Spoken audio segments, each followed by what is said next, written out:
Let's make buffalo chicken wraps. I'm Melissa, and I make easy dairy-free recipes. Start by making your favorite store-bought tenders. We're using this brand because it's dairy-free. Cook them according to the package directions. Then chop them into bite-sized pieces. Toss them with some buffalo sauce in a large bowl.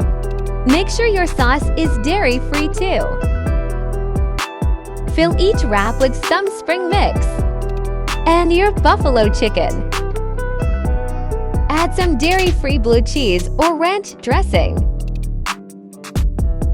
Add some tomatoes if you like them. Sprinkle a little dairy-free cheese if you have it. Then wrap your tortilla tightly and cut the wrap in half.